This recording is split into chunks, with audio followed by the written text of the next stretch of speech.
தீபாவளினா பளிச்சுன்னு ஞாபகத்துக்கு வர்றது பட்டு, பட்டாசு, பலகாரம்னா ஞாபகத்துக்கு வர்றது மந்த்ரா கடலை எண்ணெய். அபார ருசி, ஆரோக்கியமான உடல் நலம். தீபாவளி அன்னைக்கு மட்டும் இல்ல, என்னைக்குமே கிச்சன்ல இருக்க வேண்டியது மந்த்ரா கடலை எண்ணெய் தான்.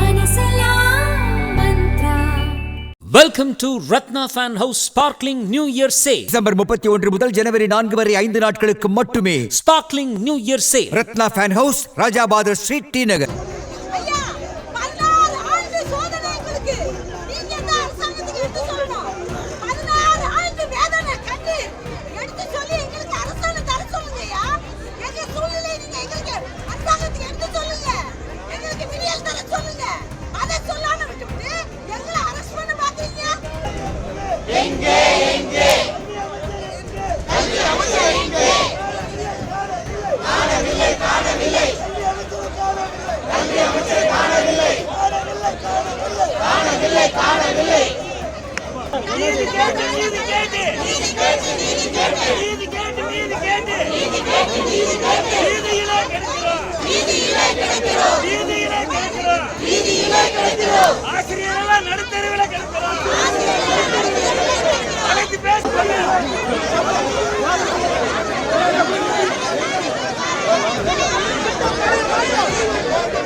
என்னுடைய பெயர் சுதா. நாங்கள் வேலூர் மாவட்டத்திலிருந்து வந்திருக்கோம். எங்களோட சம வேலைக்கு சம ஊதியம் கேட்டு இங்கே தொடர்ந்து 6வது நாளாக இங்கே போராட்டத்தில் இருக்கோம். 31/5/2009, 1/6/2009 இந்த ஒரு நாள் இடைவெளியில் எங்களோட அடிப்படை ஊதியத்தில் 3000க்கும் மேலே குறைக்கப்பட்ட அந்த அநீதியை எதிர்த்து போராடிக்கிட்டு இருக்கோம். கடந்த 16 வருடங்களாக எங்களோட மாணவர்களோட கல்வி எந்த விதத்திலும் பாதிக்கக்கூடாதுங்கிறதுக்காக காலாண்டு, அரையாண்டு, முழாண்டு தேர்வுகள் விடுமுறையில் மட்டும்தான் நாங்கள் இந்த போராட்டம் செஞ்சுருக்கோம். கடந்த 16 ஆண்டுகளாக ஒற்றை கோரிக்கை அதுக்காக மட்டும்தான் நாங்கள் இங்கே போராடிக்கிட்டு இருக்கோம். ஆட்சி மாறி எங்களுக்கு செய்வாங்க அப்படின்னு சொல்லியே 16வது ஆண்டை வந்து இங்கே நிற்கிறோம். இதே போல் போன ஆட்சியில் எதிர்க்கட்சி தலைவராக இருந்த மாண்புமிகு முதலமைச்சர் அவர்கள் இதே போல் ஒரு போராட்டத்தில் எங்களோட களத்துக்கே வந்து கண்டிப்பாக உங்களோட சம வேலைக்கு சம ஊதியம் நாங்கள் வாங்கி தருவோம் அப்படின்னு சொல்லியிருக்கிறாரு. 311 வாக்குறுதி எண்ணும் அதில் தேர்தல் வாக்குறுதியாக கொடுத்துருக்கிறாரு. ஸோ இப்போவும் இந்த 4.5 ஆண்டுகளுமே அதை சொன்னதை செய்யலை அப்படிங்கிறதுனால நாங்கள் இங்கே எல்லாரும் கடந்த 6வது நாளாக போராடிக்கிட்டு இருக்கோம். எங்களுக்கு அவர் மேலே முழு நம்பிக்கை இருக்குது. கண்டிப்பாக அவர் செய்வார் அப்படின்னு எங்களை அழைச்சி பேசி எங்களோட ஒற்றை கோரிக்கையான சம வேலைக்கான சம ஊதிய கோரிக்கையை கண்டிப்பாக நிறைவேற்றி தரணும். ஆணை பெற்றுக்கொண்டு தான் நாங்கள் வீடு திரும்புவோம் அப்படிங்கிற முடிவில் இருக்கோம். போராட்டத்தை எந்த சூழ்நிலையும் கைவிட மாட்டோம். ஆமாங்க.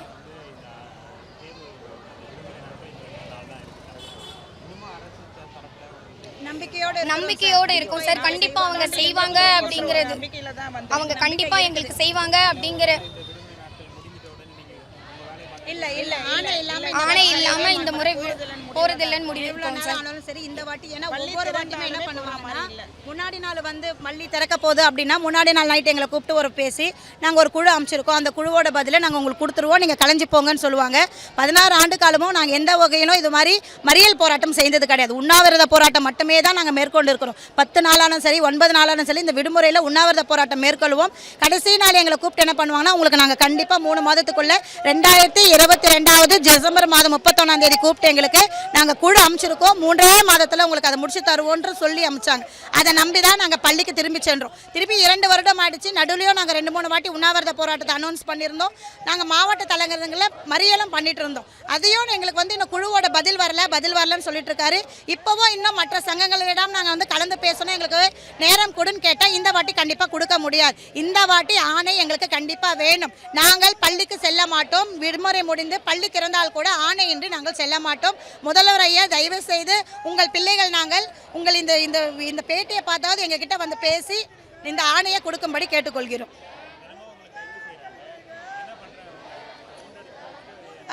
இழுத்து அடிக்கிறாங்க சார். கைது செய்கிறாங்க. ஒரு 2 மணி நேரம் 3 மணி நேரம் மண்டபம் கிடைக்கலன்றதுக்காக எங்களை வந்து ஒரு முதல் நாள் தான் அந்த மாதிரி அறிவிச்சாங்க. இப்போ 2 மணி நேரத்தில் எடுத்து போய் மண்டபத்தில் அடித்துட்டு இரவு 7 மணிக்கு எங்களை திருப்பி விடுதலை செஞ்சுட்ருக்காங்க. தினமும் அந்த மாதிரி தான் செஞ்சுட்ருக்காங்க. நாங்கள் எவ்வளோ நாள் நீங்கள் எங்களை கைது செய்து எடுத்து போய் வச்சாலும் நாங்கள் திரும்பி புற்றுசல் போல் வளர்ந்து கொண்டே தான் வருமே தவிர ஒரு நாளும் இந்த கூட்டம் குறையவே குறையாது.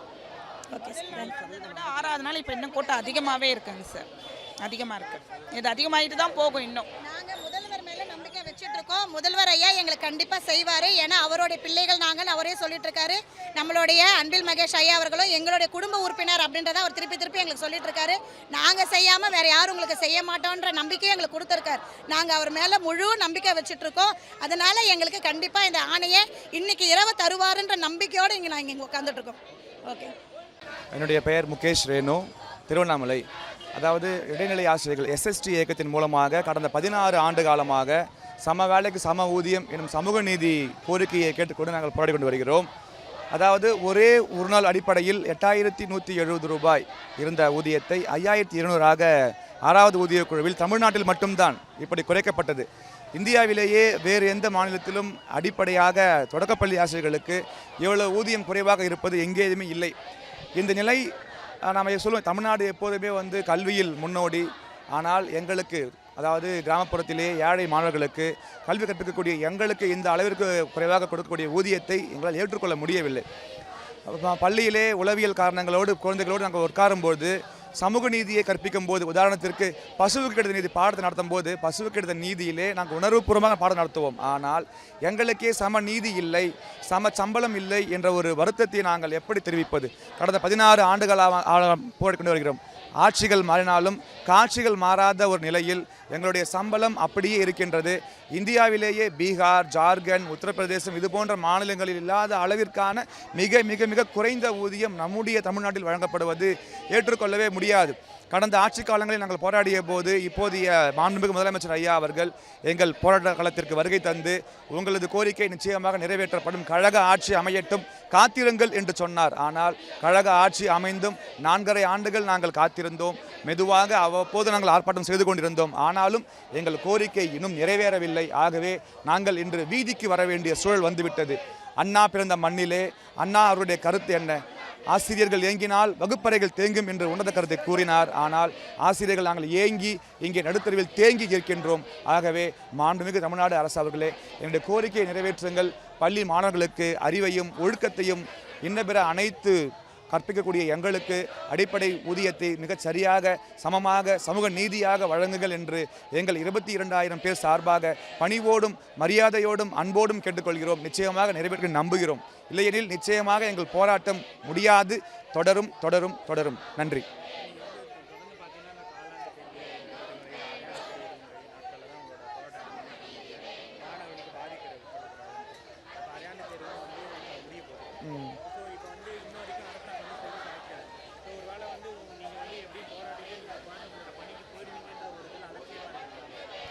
அப்படி ஒரு வேளை நம்முடைய அரசாங்கம் நாங்கள் நிச்சயமாக அலட்சியமாக இருக்காது என்று நம்புகிறோம்.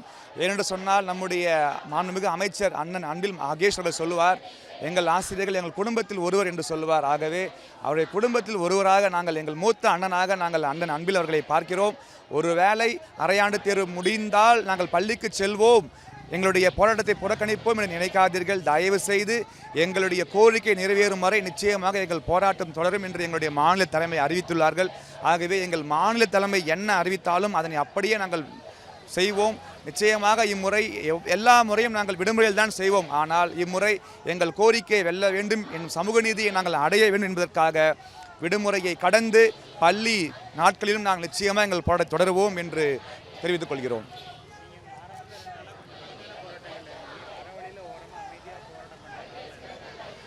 நம்முடைய மாண்புமிகு அரசாங்கம் எங்களுக்கு போராடுவதற்கான இடத்தை வழங்காததன் காரணமாக நாங்கள் மிக தீவிரமாக இருந்தோம். தற்போது நாங்கள் இப்போது சாலையின் அருகே வீதிக்கே வந்துவிட்டோம். சொல்ல போனோம்னா இன்னும் நாங்கள் அதிகமாக்க வேண்டும் என்று சொன்னால் அந்த தேவை ஏற்பட்டால் நிச்சயமாக முதல் 2 நாட்களைப் போலவே நாங்கள் இன்னும் வீரியமாக ஒவ்வொரு நாளும் எங்களுடைய கூட்டம் அதிகரித்து கொண்டே வருகிறது.